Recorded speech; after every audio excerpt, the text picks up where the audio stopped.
more than 50 students missing. I mean, there's probably still logging in.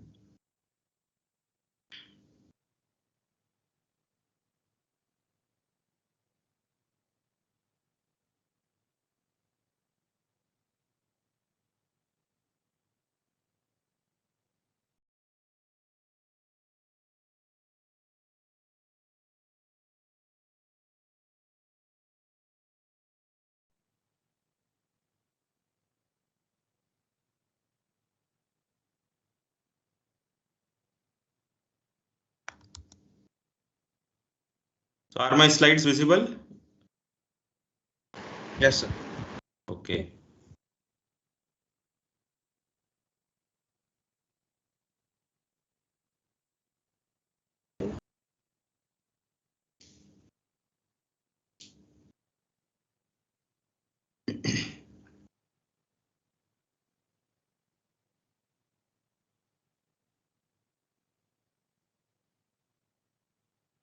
Right. So welcome to this class of object-oriented programming using C++.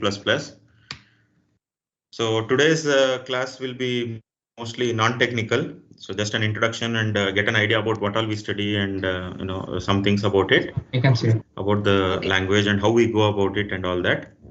Maybe from next class we'll go into the subject.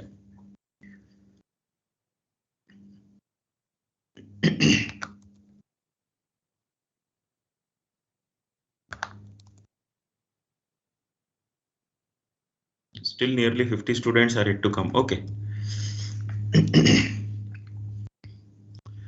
Right. So before we begin, see, this is not a subject or a topic which is not known to everyone. Means I know almost everyone of you have studied this topic in your previous semesters or even in your school level. Some students might have studied in 10th or 11th or 12th or whatever. And anyhow, we had in our first year MIT course, right? So therefore, we will discuss, why you have taken this.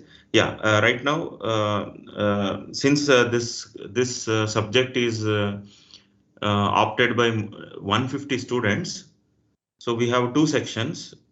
So some of you belong to my class and some of you belong to Ramya madam's class. So myself, Vijay SR. SRV is my short, initials. So some of you will be in my section and some of you will be in Ramya madam's section. So we will be sharing the topics.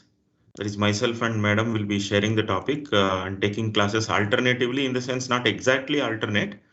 Some topics will be dealt by me and some topics will be dealt by madam.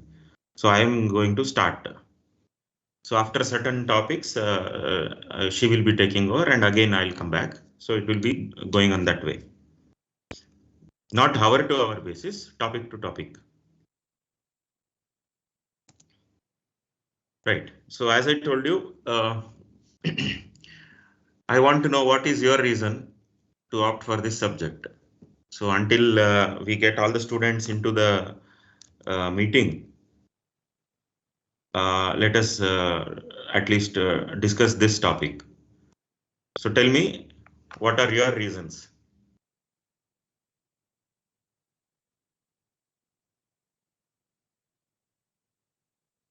As I said, my thinking is that, or my understanding is that most of you have studied this subject before. Yes or no? Is there anyone who has not studied this before?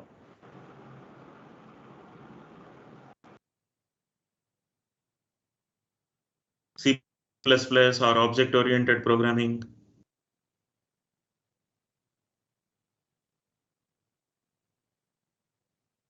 Tell me some answer. Yes or no? Yes, sir. I have studied.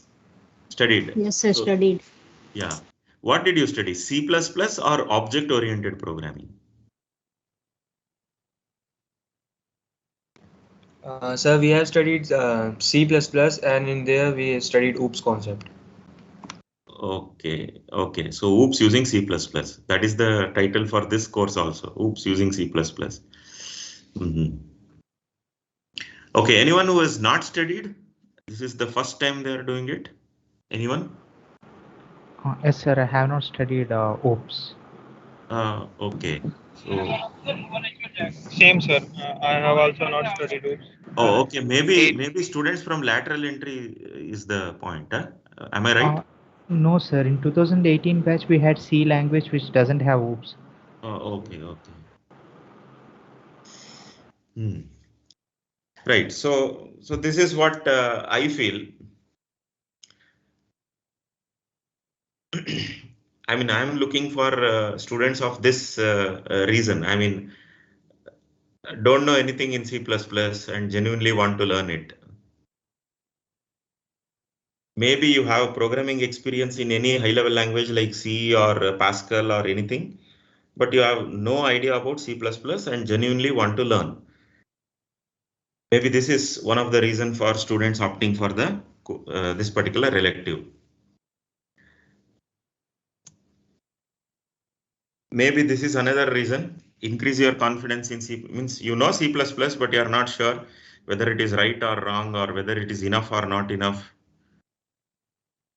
I'm just, these are my thought, because you see, before we speak, I mean, this is a general point, right? I mean, before we speak to any audience, we should know what the audience expects.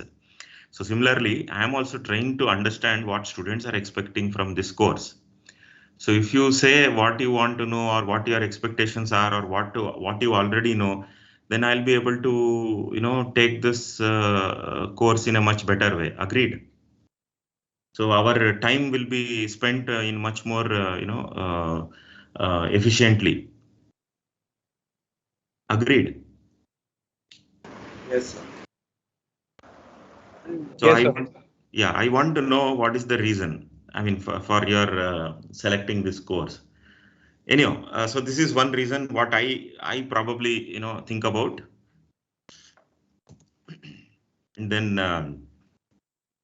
this is another reason to improve your chances of getting placed. So most of us know that in almost all placement interviews, or your initial, what do you call, written test or kind of screening that is done at the placement interviews. So you have a lot of C++ related questions. So maybe, you'll have a better chance to get placed, get a better answer and all that. So this is one reason. Then maybe this is another reason which I'm not sure. Subject is a cakewalk, because as I told you, most of you know this subject and you just want to, take this so that it becomes easy for you to take this forward, or you are not bothered about this subject at all. So it is very easy, and therefore you will be able to get a good grade also. Is this the reason? So these are the reasons that I have thought about. So any other reasons that you can give me?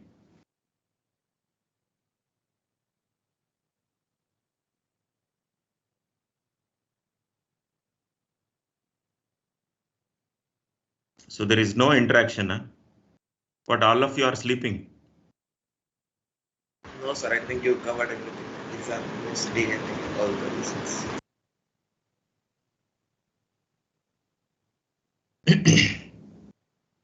Covered everything in the sense. So these are the reasons, huh? I mean, all of the reasons are valid, or I mean, everyone has all these reasons, or Sir, I have not studied this before. It's majorly second and third reason. okay, okay, For me personally, it is the first reason I want to know another language. okay, right, Sir, for me, I want to learn C++ and also the placement one. okay. That means you are not familiar at all. You have not used C++ till now. You've not done programming Yes, sir. using C. Okay. So nobody is on the cakewalk, the fourth point.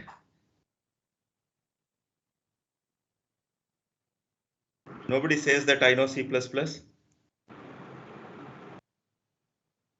Anyone?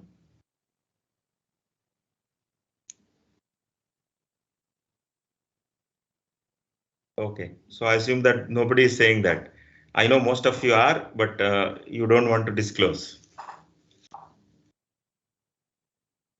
Okay, any other reasons apart from this? So one of you said that you have covered all the possible reasons. I'm just thinking about it. If anything else is a reason. Sir, to learn concepts of OOPs. Okay. So that means you don't know much about C++ and you want to learn it. Yes, sir. Okay.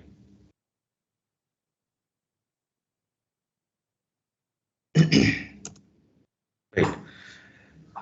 Coming to the prerequisites, just one, of course, the second point says your willingness to learn.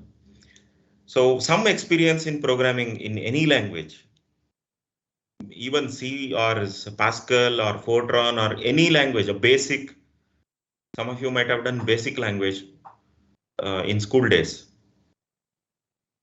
So any programming language experience.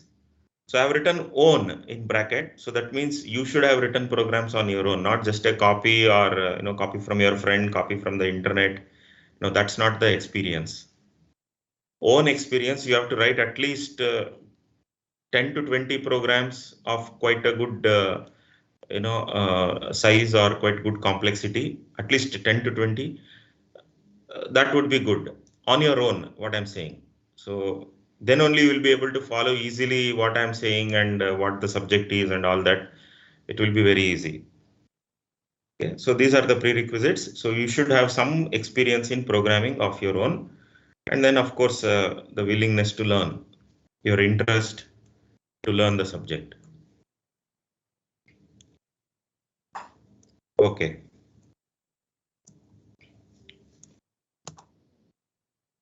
Right. As I told you, yeah. I'll just add one point. You can download any free early available any C++ coding this one. Okay. So that will be helpful. The moment we will tell any concept, you can also program and you can see the result. Okay. That is very important for you. Yeah. Right, madam. Okay. Now coming to the purpose of C++. Now building good software is hard. So this is the background why C++ started. So we'll just try to understand what is the purpose of object-oriented programming. Okay. So it says large software systems are enormously complex. So millions of moving parts, it says. So what is moving part in software? It's not a machine, right? Are you able to understand the meaning of moving parts?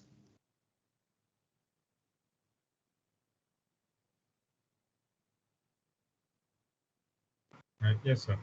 Yeah, what is it? So let's say any code that can be edited out or like modified.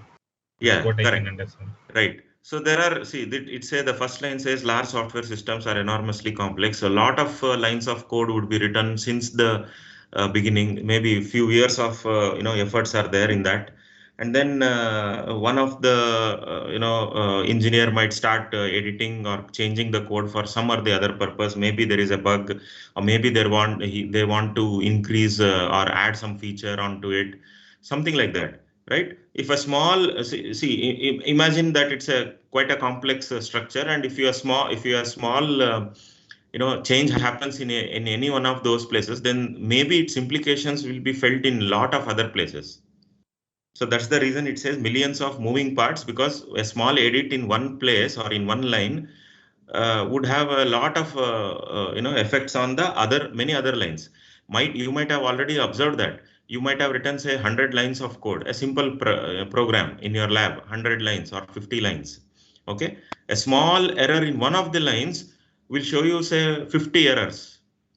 If you simply miss a semicolon, or if you miss something like that, I mean, as an example, I'm telling you, it shows as if you have some 50-60 errors.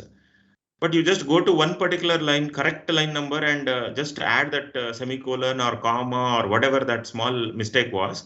just make that change, and everything else puts in gets it going into execution.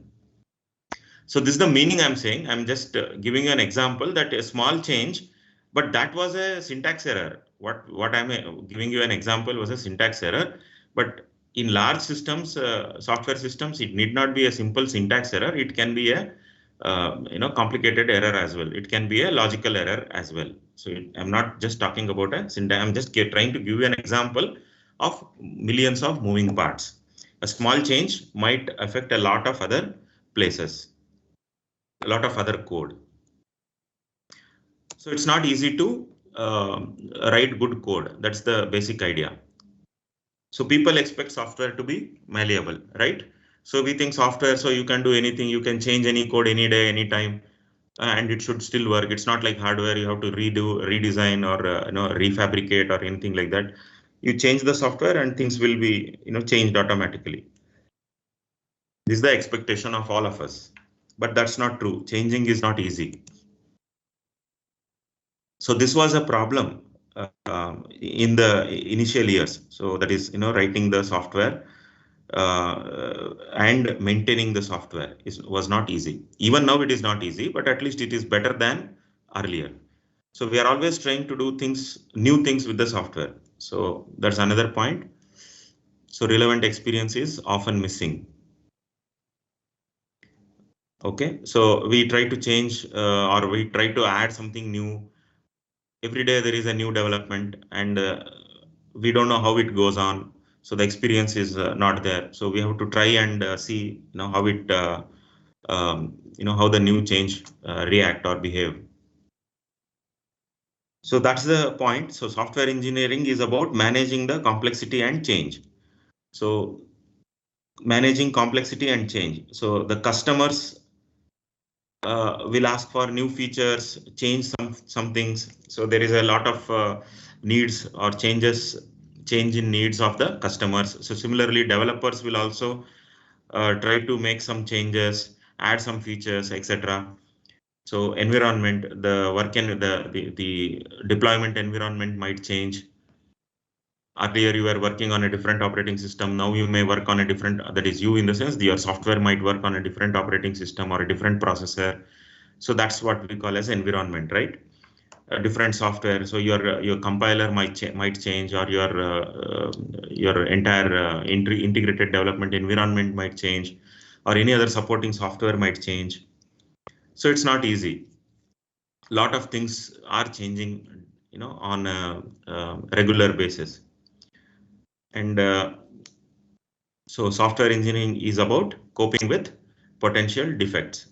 So if there are any defects in the software, we are supposed to observe that and take a good engineered approach so that we will be able to solve the issue easily, or that's the point. So I hope you're getting the the gist of it. It says building good software is not easy. So these are the things that software engineers face all the time. This is another picture that I got from the internet. Some of you might have seen this, but even otherwise, you can just go through. So whatever I have told you in the previous slide, that is this building good software is not easy. The same thing is depicted in the picture here. So you can just go through that. So the first picture says how the customer explained it. So the customer, this is how the customer explained the requirement to the software engineer. Okay, and how the project leader understood it. So I hope you are observing the pictures. Then how the analyst designed it. Then how the programmer wrote it. Then how the business consultant described it. Just look at the pictures. Then this is very important, how the project was documented. It's documented as if there is nothing. I mean, it's all simple.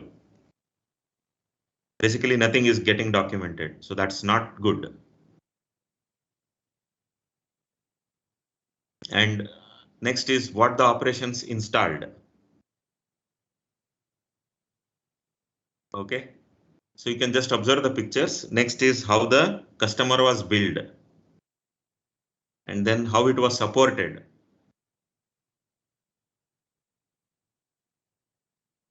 Then last, what the customer really needed. Right. So this is a very interesting and thought-provoking picture or a series of pictures which will give you a clear idea about how the things start at the code or at the starting of the project stage and at the end.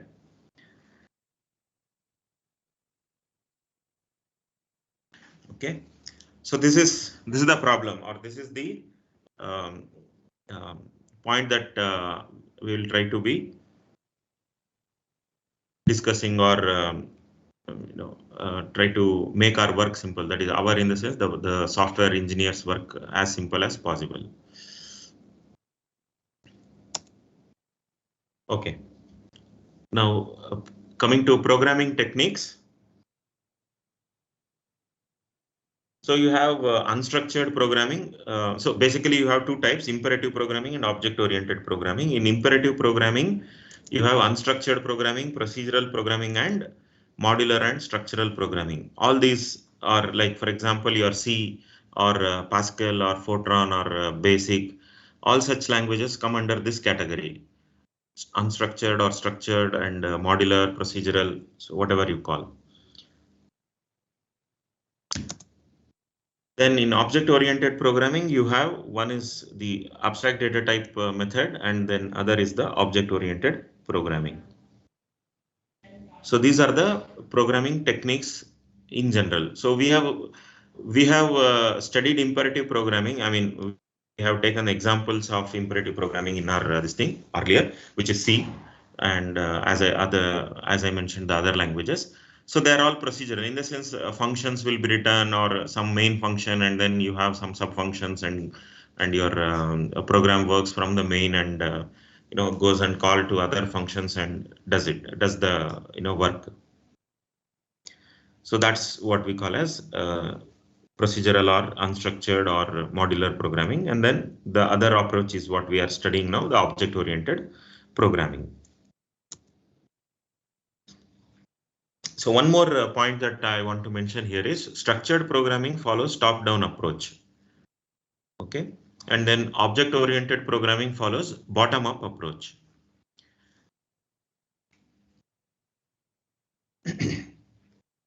We will explain that in the next few slides, but just try to put these points in your mind. Structured programming follows top-down approach, and object-oriented programming follows bottom-up approach. So this is the imperative programming topic. I mean, we're just trying to understand, how. So once we understand what is imperative programming or this unstructured, structured programming, then we will be able to clearly understand what is the other, the other one, the object-oriented programming. So we'll be able to distinguish between this and that. So basically, as the course proceeds, your thinking should also change towards object orientation. So whatever program that we ask to write, or whatever project that you are planning to do, should start thinking in terms of object orientation. Your thinking, your program organization itself should change. Your thinking itself, your approach to the solution itself should change. So to make that change, or to go in that direction, you should know what you're doing right now, in the sense the unstructured or the imperative programming that we call. So just understand what you're doing right now. And then so that you will get to know that you are not supposed to do like this, and you are supposed to do in a different way. That is the object-oriented way. Okay. So let us understand the imperative programming, this thing. So unstructured programming, what we have done all these days in school days and all. So simple and small application consisting of one main program. So you might have written such a program, simple program, a small program, say to find the square of a number, or a square root of a number, or maybe roots of a quadratic equation. I mean, just I'm giving you a few examples. So these are simple programs, small application programs, wherein you just have a main code and you run the program. So what's the drawback? Unmanageable. As program gets bigger, a lot of copy pasted code will be there. So as I told you, examples, programs written in C++, that is assembler, C, Pascal, etc. Just like this. I mean, this is just a broad picture. So you might have written a program which simply says main, and you have some statements, and you have some local data, you have some global data, and just run the program. So this is what is unstructured programming or imperative programming. In procedural programming, what we do, it is based on procedures or functions. So a little better than the unstructured ones. At least you have some procedure calls or function calls, so that you know how to organize your program much better compared to the previous one. You can organize your program in a much better way. Complications can be reduced. So decide what procedures you want. Suppose you want to, you want to make a big, what do you call, application in which finding the roots of quadratic equation itself is one part of the program. Then you a function for getting the roots of the quadratic equation. So you are organizing your program. So you just have a function call which will give you the quadratic roots of the quadratic equation, something like that. I'm just giving you an example. So you have, or you want to find a value in an array. So you can go for a searching algorithm. So you can call for the algorithm and or that particular procedure, and you'll get your work done. So this is the procedural programming, or based on function calls. Might be you have done such programs also. So what's the drawback in procedural programming? So handling data structures and algorithms operating on it. So that might be little difficult. So again, programs written using C, Fortran, Pascal, Algol. So all these are examples of procedural programming. So you can just observe this. You have two programs here. Two procedures here. One is for the square root. One is for, one is some other function called as f. So it's doing something. Okay, square root of argument 1. So this function f is trying to use the square root of argument 1. So that will be calling this particular procedure. Main function is over here. So you're able to manage the complexity to an extent by using procedures or by using function calls. So you are doing modular. This is also called as modular programming. Okay. So this is what we are used to till now. We think about whenever I give a question or a problem or something to implement on a program. Using a program or a language, then immediately you think about the algorithm. I should do like this. I should do like this. Then I should do like so. So you are thinking about the procedure, right? What should I do first? Next, what should I do? Then I have to do this. Then I have to call this function, or maybe this is what I require. So you think about the what should I do? What should I do? The procedure. Whereas the object-oriented programming is is forcing you to think in a different way. Let us see what is that. Central questions when the programming in imperative paradigm. So as I told you, what to do next. So what should I do first, and then next, then next. So what should I do? That is the basic question that you look at. What is the algorithm basically in the procedure oriented? Whereas in object oriented, what the object should do. What the object should do. That is more important. Okay. So you should think about what the object should do versus how it should be done. Okay, so this is the central question when starting the programming journey. So instead of what should I do next, you should start thinking about what the object should do. So to ask to answer this question, what the object should do, you should know what the object is and what object can do. You should know that. So that's basically you are designing the object and you are giving the functionalities to the object also, and then start interacting with the object. Okay. So you may not be following everything initially, but just go through these points or go through this thing. In another class or two, maybe you will pick it up. Or maybe in the end of this lecture itself, you will be able to understand what you're supposed to think as.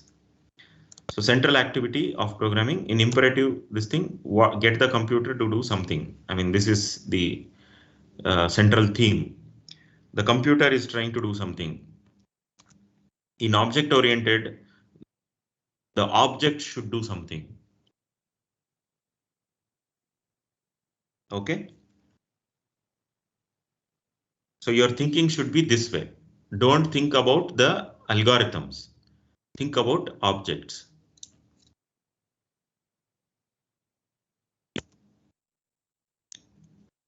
Right. Another point that I had mentioned earlier also. So just a revise of the same, that is structured programming follows top-down approach.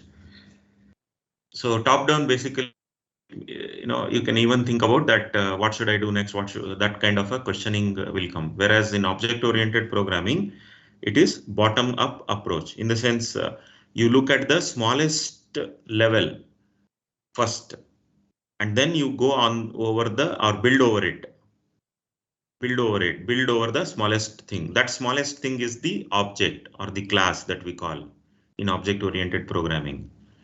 So you have to think about the smallest possible, class, and then build over that, add features and build over it, and then finally come up to the program.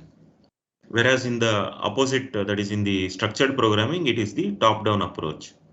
You first think about what is the overall method. And then you see, how will I implement this method? What is the first step in that method? What is the second step in that method? Like that. From the top, you go down, what should I do in the smaller, granules. Whereas here in the object-oriented programming, it is the opposite.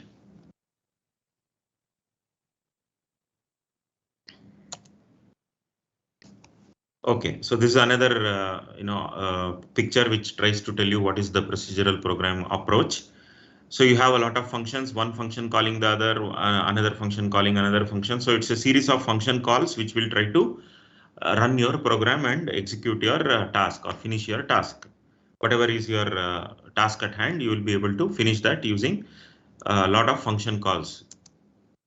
Whereas in object-oriented programming, this is how it is. You have a lot of objects. You can just observe this picture. An object has data and procedures related to that object. You can just observe object 1, data 1, procedures 1. Means I have an object. This object, let me call it as object 1. This object 1 has its own data and has its own procedures. Following? Object has its own data and its own procedures. And then this entire thing is the object, and this object and this object, there is some interaction. So again, object 2 and object 4, there is some interaction. So you can observe that. So a lot of interactions and data transfers and things like that between various objects will solve the issue or will solve your given task. So this should be the approach. Just observe that, keep that in mind, that you're at the topmost level, you are supposed to look at interaction of objects. So therefore, whenever you design any new program from now on, your objects are very important. The definition of your class and objects are very related. I hope you know that at least. So therefore, your definition of all the class is very important. What is a class? What should it contain? So go for the smallest class or the smallest element of your programming this thing, and then look at what data should it have and what procedures should it have, like that.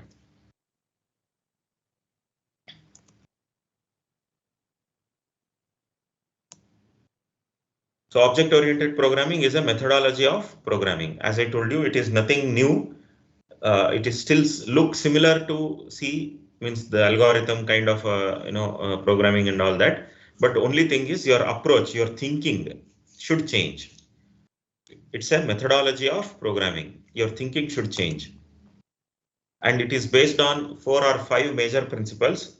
So some books give you 4 and some books give you 5, because the last point, which is clearly mentioned, it says inheritance. Is it a particular, some books follow that inheritance is a case of polymorphism, and some books say inheritance is separate from polymorphism. That's all.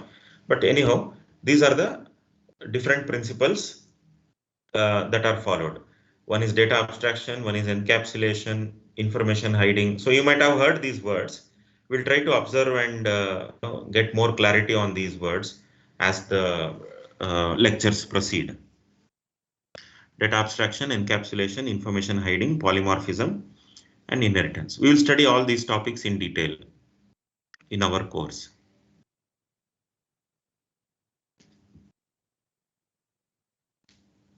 So as I told, we'll understand these concepts using C++ in our course.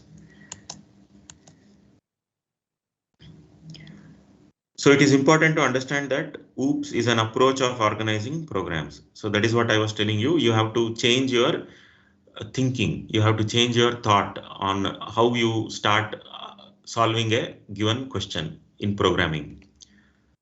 So it is important that you are supposed to change your approach to organize your programs. So this is a very important point. Second point says it is not primarily concerned with the details of the code. Its focus is on the overall structure of the program. Okay. So we are not concerned about the details of the code, but I am more bothered about how am I organizing the overall structure of the program. That is, what classes do I have and how they are behaving or how they are interacting. So that if you make clear, then writing code will not be difficult.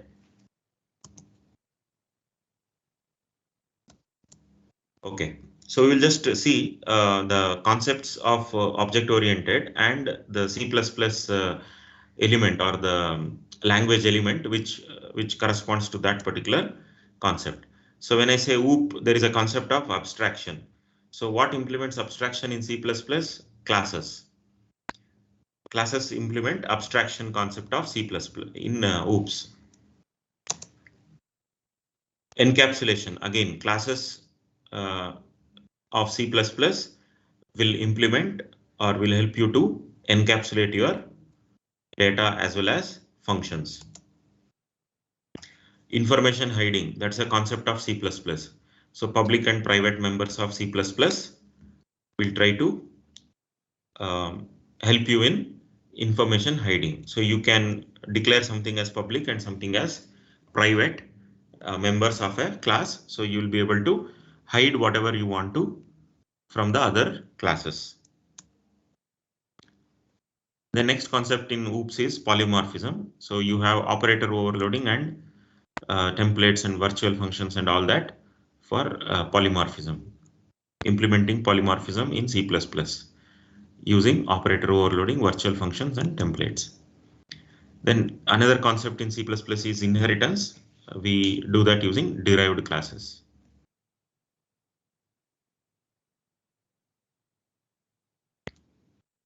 Okay, so another interesting point that you can observe here and get to know what is object orientation.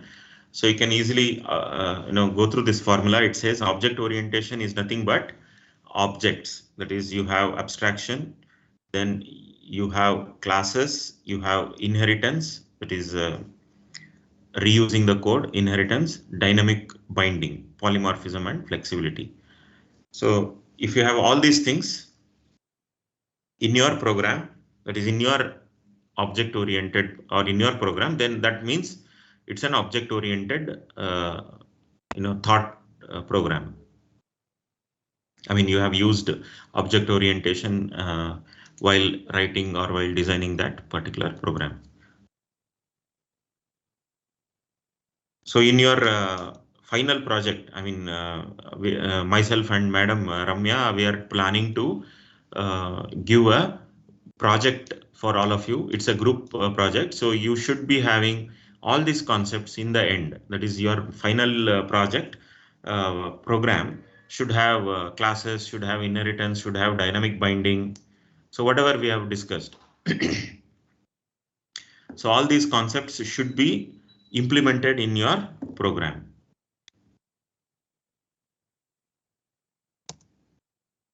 Usually what happens is, I mean, if you look at a lot of programs that you can, you find online, and even many of the students who write, usually they just have one class or 2 or 3 classes at max in their entire program, and they claim that it is C++. Just having a class is not enough. I mean, it is still C++, but that's not the complete power of C++. Just writing one class definition is not enough. You should have inheritance, you should have polymorphism, and a lot of other such features. Then only, you know, we will get to know that, okay, you have understood all the concepts and you have used them in your program. And some students or some programs I have seen wherein they claim that they have written C++ code, but not even a single statement is of, I mean, there is not even a single class definition in their entire program.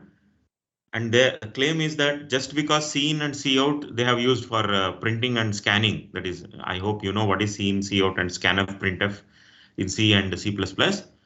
Just because they have used C in and C out and not printf and scanf, they claim that it is C++. So I don't want my students to be in that category. Okay. So that's the reason we are clearly specifying that we need all these things in your final project of the subject.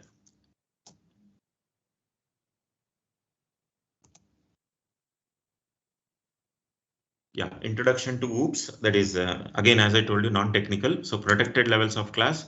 So you have public and private. So that protection is there of your data as well as your code. That is, your methods can also be protected, your functions basically, and your data can also be protected or given as public. Public section of a class is usually called the interface. That's another name for the public section, and it is what the programmer can see. Normally, all data is private and only the bare essential functions are made public. We will come back to this public private when we discuss the class topic. I'm just giving you an idea. So reasons for hiding, of course, we can reduce the complexity from the other programmer. So he need not know how I have written the program or what is my code and things like that. So you need not know, right? Just like it says, the example says that an average driver need not know how the engine or automobile works. So you just know how to drive. You just know how to use that car or that automobile. So need not worry about how it is designed. So again, reasons for hiding, the principle of least privilege. So you need not know. That's the only point. So why do you worry about how it is done? So you just use what is given to you. And another reason is more secure. That means it is less likely that someone will alter or misuse something. Who is that someone? I mean, the statement says less likely that someone will alter. Who is this someone? Anyone? Can you tell me who is this someone? User. User? Any other answer? Sir, the fellow programmer who will use the class. Yes, the fellow programmer. See, it is like this, right? You are not alone in your programming work. So if you go to your industry, you will have a team of programmers, right? What you will be writing is what the other your fellow programmer will be using, and what he will be writing will be used by you, because it's a teamwork. So he'll be coding some part of the work and you will be coding with some part of the work. So similarly, many others will be coding their part. Now this someone is the other person, the fellow programmer. So therefore, what you give to that someone is only the public access. The private access is kept with you. So therefore, it's not like that other programmer tries to misbehave or misuse or anything. It can be even in what do you call by mistake or by some over this thing. He might have done something wrong, which you don't know.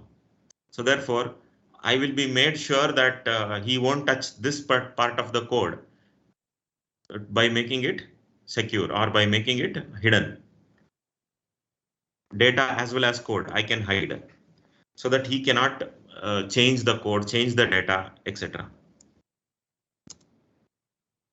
Right? It's not the user.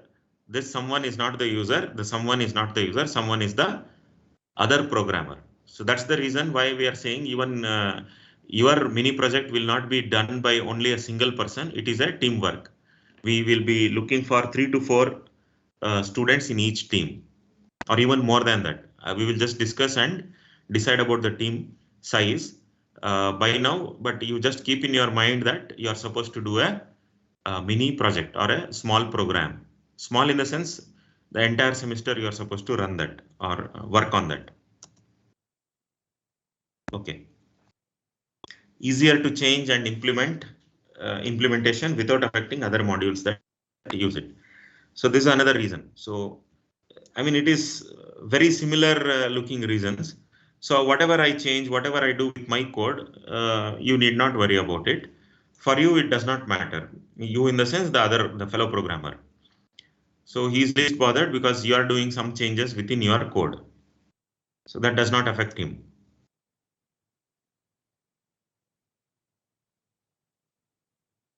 So trying to give you the object-oriented programming idea or the definition or the concept in different ways, in different approaches. So this is another approach. So, or another definition. So it says a programming paradigm where a software system is represented as a collection of objects that interact with each other to solve the overall task. So the same thing was already shown you in picture representation earlier. You had some 4 or 5 objects interacting between themselves to solve the task. The same thing is written over here. It says a software system is represented as a collection of objects that interact with each other to solve the overall task. So object-oriented programming combines data and functions that manipulate the data into a single package called object. So if you have remember that the diagram, one object had data as well as procedures or functions. Data and procedures. Procedures are functions, one and the same. It's also called, another name is method. Procedure, function, method. All the 3 names are similar, I mean same. Usually method is used in Java, but the meaning is same. Functions and procedures are used in C++. The name functions or procedures is used in C++, but the meaning is same. Method, function and procedure, all are the same. So it says clearly that when I say object is a package of 2 things. What are those 2 things? What do you have two things in your object? One is data and another is function. Data and functions. What is this function? This function is basically the functions that manipulate the data within the object. So you have some data, right? You just need not keep the data just as it is. So you are supposed to do some manipulation on that data, do some work on that data. So that work is also done by the procedures that is part of that object. So you have functions and you have data. So data is the object's attribute, functions is the object's behavior. So when I say packages, it says by default, it has the software engineering property of information hiding. And objects know how to communicate with each other via well-defined interfaces. Okay. So implementation details are hidden. So that is what we are trying to tell again and again. So implementations details are not known to you or need not be known to you. Like for example, I mean, just as an example, if some of you have used the programming C or C++, whatever, let us take an example of this library, which is math.h. In math.h, there are so many functions. Let us say square root of a what do you call floating point number, square root of a floating point number. or even an integer square root of an integer. So you are not writing that program. You are just calling that function. And we know that this function exists in math.h. So you include the file called math.h and you use the function called, the named square root, sqrt. And it works. I mean, you get the result. So this is the idea. So you don't know how the compiler is implementing that, or what the programmer did and what is the code inside that. Need not be, right? I mean, I need not know that. I know how to use it. That's the last but one point, which says objects know how to communicate with each other via well-defined interfaces. You know how to use that function. How communicate in the sense you have to tell to square root that I need a function. I need the square root of, say, number 10, value 10. So you are supposed to call that function. So you should know how to use that function. You should know how to communicate to that function. And then that function will give back you the answer, that is the square root of 10. That function will give you back the value. So this is what I mean, what is meant by the last but one point, which says objects know how to communicate. That means you know how to pass parameters, you know how to take the return values via well-defined interfaces. What is the interface in this case? In our example, square root, that function was the interface. That function is given to you from the compiler. I mean, from the company which supplied you the compiler, or the even otherwise, you can even tell the language itself has this support, the square root kind of a support. So you need not write that square root function call. So it's already there. So you know how to use it. There is a well-defined interface for it. So you know how to use it, and you will get the answer. The last point says implementation details are hidden. Yes, of course, as I told. So you don't worry about how the program is written, whether it is written in assembly or whether it is written in C or Java or whatever. I'm least bothered. I'm just using that function and I know it works very well.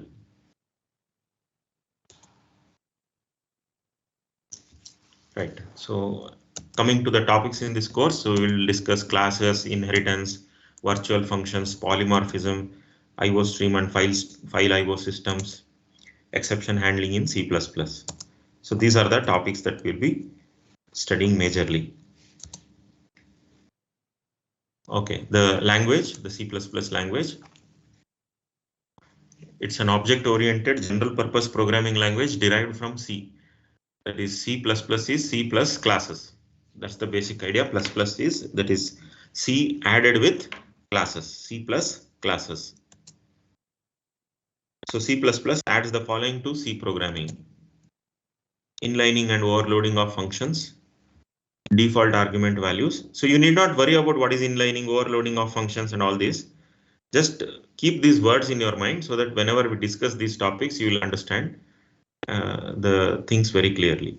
So just what is added to C? These are the things that are added to C to make it C++. Inlining and overloading of functions, default argument values, pass by reference of arguments, free store operators called new and delete instead of malloc and free. Support for object-oriented programming through classes, information hiding, public interfaces, operator overloading, inheritance, and templates.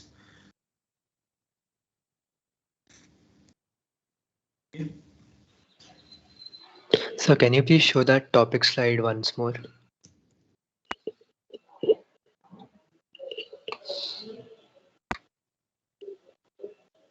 Thank you, sir. Right.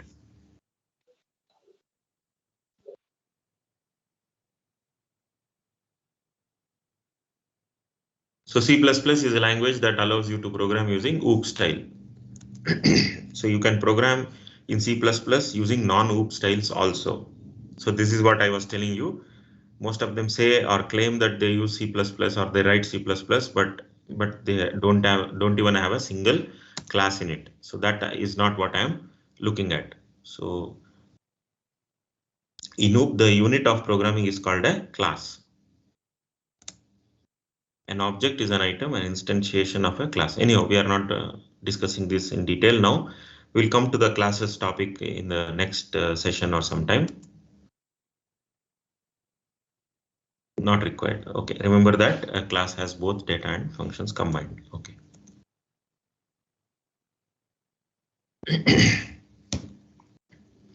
Right. It says that C is a proper subset of C++. So you can write a C program and give it to a C++ compiler and it will still compile. So you can actually do OOP style in C language, but it is more difficult because of the lack of definition of class. So C program or C language does not have this class definition.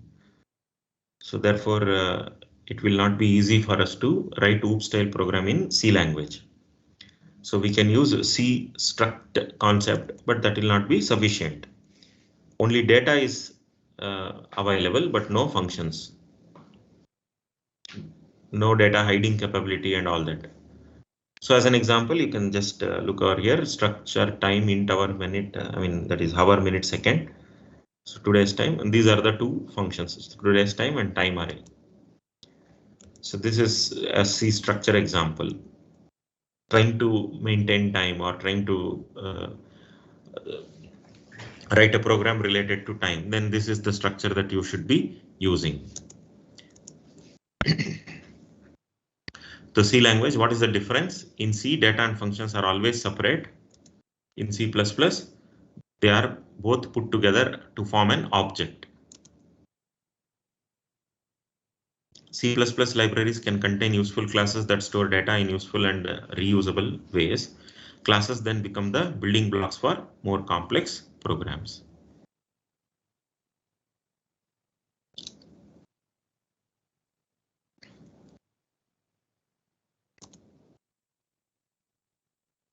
Right. So this is a very simple way of understanding it. C++ language has three parts. In any C++ program, it has three parts related to objects. D, D, U. I call it as D, D, U. That is the three parts, D, D, and U. What is the first D? That first D is declare.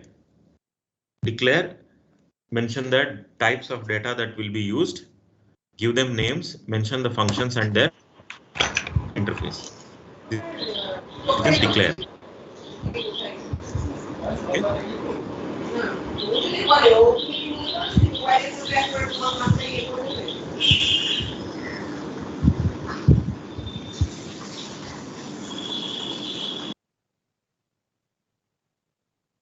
So declare is the first point, which will simply tell what all I have. I want this, I want that, or I want this function to be there, I want that function to be there. So what you want, you just mention or you just declare. Next is define. The second D is define. That is, you put details into the class. You write the code and the implementation details. Initially, you just said, I want this, I want that. Okay. Next is you start implementing that function or that code. The last is obviously to use it. So when you define and declare, you are done. Means you have the object with you. So start using that in your code. So DDU. DDU. This is an example of the class definition. I'm just giving you this picture so that in the next slide I have a declare slide. An example slide which declares. So I thought maybe for some of you who are not familiar with C++, you can just get an idea. Class, public, private, class name, things like that. So this is the way we declare a class. This is the syntax for declaring a class. This is the example declaration of a class named time.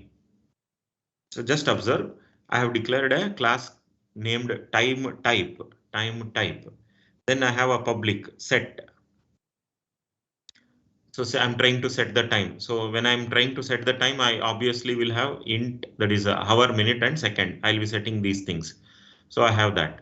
Next, increment. So this is also public. You observe, it's all public listed under the public part. So increment, display, get hour, get minute, get second. All this is written in public type, and then private. So the hour, minute, and second, they're all private data. So this is what? This is a declaration. Just observe that on the top it says declaration. You're just declaring. You have not written the program to increment. You have not written the program to display. So these are function calls. I hope you are able to understand. Set is a function call. Increment, display, get character, get hours, get minute. All these are function calls. You have not written the implementation. So once you write, that means you are defining it. Here it is just a declaration. Declare. First you declare, then you define, then you use. DDU. So when you declare, you can think about what you are supposed to do, what are the interfaces, how should I go about, how the user should give the value, how I should give him back the answer, or what kind of functions should I use, what should be the object, what are my data variables. All that you have to think and plan your class, how the class should be, what should be made private, what should be made public, how many methods or functions should I have. All that should be thought about clearly. Organize your program. And then once your organization is ready, then you start defining that. That is to start writing the code and then start using it. Once these two, that is the first D and the second D, that is declare and define, are ready, then using is very easy. Because if your first two steps are very clear and precise, then using is just interaction. Right. So how we will work out this course? So introducing the concepts of C++ OOP and the syntax in C++ means that is the first step. We will explain you the concept and the syntax that is used to implement that concept in C++. Then we will try to learn these concepts by doing few programming exercises. So when we try to do the programming exercises, we will be doing testing, debugging, and correctness, that is correcting the program, testing, and all that. And you can use any IDE environment that you are familiar with. Code blocks or anything of similar thing you can start using and start writing programs. So as I told, we have planned for one or two programming assignments. It's a group assignment. Mini project you can call, assignment you can call, whatever it is. It's a group assignment and a group assessment. And another point is questions in the test and exams will not be too much of programming. Okay. So this is usually students will be asking like, so do we get only programming kind of questions? No, it will not be. There will be programming questions, but of a very less percentage, both in test and exam. Right. Next is how to get to the goals. That is read and remember, read the books. As madam told, there are a lot of books in this subject, online free books. So many things are there. Maybe C and C++ are two subjects or two topics which have infinite number of books, you should say. So you can refer to any book and remember the language. Think, as I told you, think in terms of objects, think in terms of classes. So that's very important. You should start thinking in terms of objects and classes. Then practice, that is, do as much as coding that's possible and make it run bug free. The moment you write a code, you try to run that and verify yourself that it is running every time correctly. Give all possible, kinds of inputs and see that it works in every time, or at least it gives you a warning or an error message saying this is not a valid input or something like. I mean, just make sure that your program is strong. It does not get hanged or or it does not give you wrong results, right? So whatever the simple program is, you just make sure that it works every time correctly. So that's more important. Bug free. Then okay, ask me questions. So it was earlier, I mean, this slide was prepared, for a few years ago, where I was only handling. Now madam is also joined. So we should say, ask us questions whenever you have. Okay. Right. So anything that you want to say, anything that you want to add, or anything that you want to ask?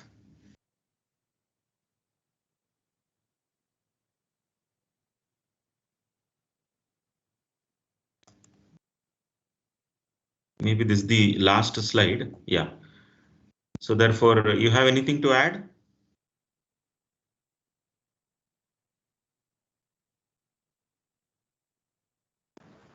No, sir. Right. Okay. So we will just think about, I mean, I'll just try to tell you, how you should start thinking about objects. Let us say you want to, you want to write a program that is related to your college or a school, this thing related to software. I mean, a software related to your student management or a college management kind of a thing. Okay, so any such what do you call you may take it banking or payroll or school, college, anything. Humans are involved, right? I mean, an element of human is involved because students are humans, teachers are human, officials. I mean, some people who are working in an office are humans. So like that, you can just everywhere human beings are there. So therefore, I'm just trying to give you an idea about how you should start thinking in terms of objects. So what you can probably think about is, so you come down to the least level. So human. I mean, even if you plan about your school software, trying to manage some student management or something. So what comes first is student. Okay, but the student is also a human. So you can go down that way. So, I mean, probably below human we may not think about, but at least you can start thinking that a human being is a class. I mean, you can define a class saying a human. So what attributes that you can give to a human? Maybe the date of birth, maybe name, and maybe gender. So these three you can plan. Right? Name, date of birth, and gender. So these are the data that corresponds to this human. Now, what functions you might be interested in this human? That is, what functions you want to plan to add into this human object or class. Maybe you want to, add a function which stores the name of the human and which also answers back what is your name. If you ask that object what is your name, it should answer back I am so and so. The name should be answered back. Maybe again date of birth, you are supposed to give an interface wherein it will be able to store the date of birth. Okay, so these two are the methods. One is storing the name and one is storing the date of birth and storing the gender also. And then maybe there is another question. What is the age of the human? So I'll ask a question in my program that list all the humans who are eligible for voting. So then now a lot of human objects are there, but you don't know whether they are eligible for voting or not. That information is not there. So you can find this information if you have a method in your human code, for example, which will determine the age. So you can have a age method or function which will determine the age of the human by looking at the date of birth, which is already there as a part of the human object. So look at the date of birth and you immediately find the age. Of course, you should know the present date. So you know the current date or the present date and you calculate the number of years or whatever you want and then tell the age. So if the age is above 18, then you can declare that he or she can vote. Something like this, right? I hope you are able to understand. So your entire picture is now concentrating with the human and the attributes that you can put for the human being and some simple procedures that you can add to that object related to this data. Suppose if you don't want to reveal the age or reveal the date of birth, you can place it as private. That what do you call the date of birth? If you don't want to reveal, you can place it as private. I'll tell you the age. I don't want to tell you the date of birth, something like that. Now age will be a function which is given open for public. in the sense the public can access this age function, whereas public cannot access the date of birth. Date of birth is completely private for that human class. Are you able to get the idea? So like this, you are supposed to plan your program. So then a student is a human. So therefore, automatically when I say student, a student will have a name because human will have a name. A student will have a date of birth because human will have a date of birth. A student will have a gender because human will have a gender. So like that, you can proceed. So student or a faculty or a bank employee or a bank customer or an account holder. So everybody is a human. So what happened? I'm reusing that human class. Once I define a human class, I'm reusing that human class in a banking software, in a student software, on some other software, right? Getting that? Everywhere you will be able to reuse. So you are able to catch the ideas. Reusability is there, and information hiding can be done. And whatever is required by the other programmer, only that can be supplied as an interface. So your thinking should also start, in these lines from now onwards. Any program that you will be looked at or asked for, you should start thinking in terms of objects. So go for the smallest object or the smallest element that you can look at in your program and build from there. Like as I told you, the smallest object that I can think about is a human. So start from there and keep building on.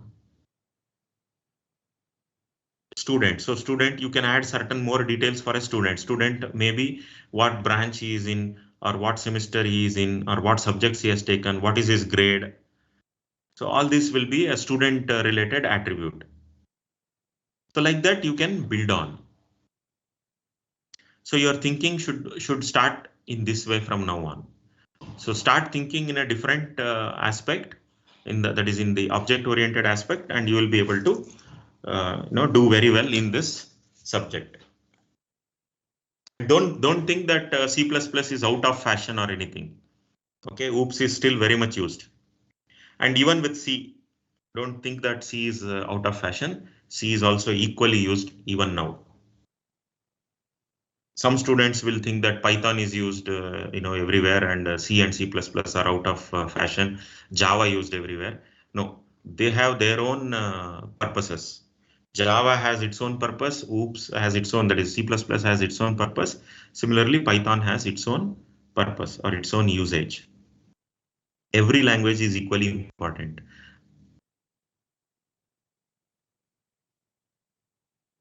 Okay, if you don't have any questions, we will stop it here.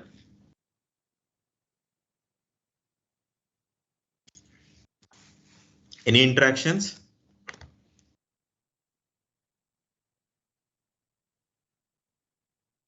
No questions, sir. Okay.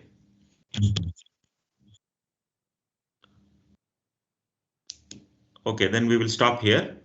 We will continue in the next class.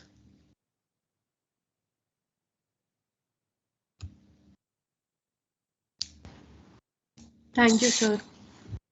Right. Thank you, sir. Thank you, sir. Yeah.